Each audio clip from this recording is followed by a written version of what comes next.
I'm attempting to watch 1,000 games of football before the end of the 2026 FIFA World Cup, and I'm going to be ranking every single one to find out which game is the greatest of the season. Today we are covering what is probably the biggest demolition job so far in the Club World Cup, and that is Al-Ain taking on Juventus. Going into this game, I did expect a Juventus win, though I wasn't expecting them to put up anything too inspiring, particularly for the fact that Juventus, in terms of their footballing, has been uninspiring for years on end now, and I wasn't really too convinced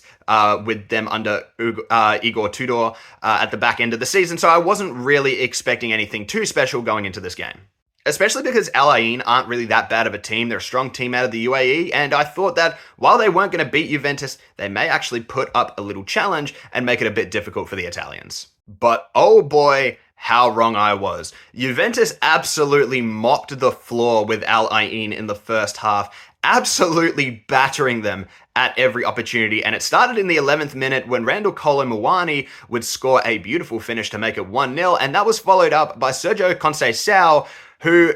sometimes is the most mid-winger I've ever seen, and then sometimes scores absolutely gorgeous goals on his own. He got on the score sheet, and Juventus would simply continue to run riot from there. Yildiz would get on the score sheet before Kolo Muani grabbed one more before the end of the half to make it 4-0 going into the halftime break, and a fifth goal for Juventus would be added once again by Conceição in the 58th minute, a beautiful finish from him to make it 5-0 to Juventus, in which they would see out the game for the biggest win of the, I say the biggest demolition job aside from Bayern versus Auckland, but we all know that.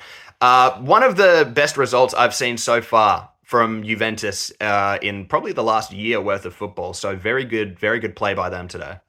Overall, it's always nice seeing the Italian teams perform well, and to be honest, after Inter's result against Monterrey, I really needed something to cheer me up, and this did the job. It was a bit one-sided, but you're going to expect that with these kinds of games, and I'm happy that the bigger team actually did put on a big performance. For that reason, I'm going to rank this game an 8.1.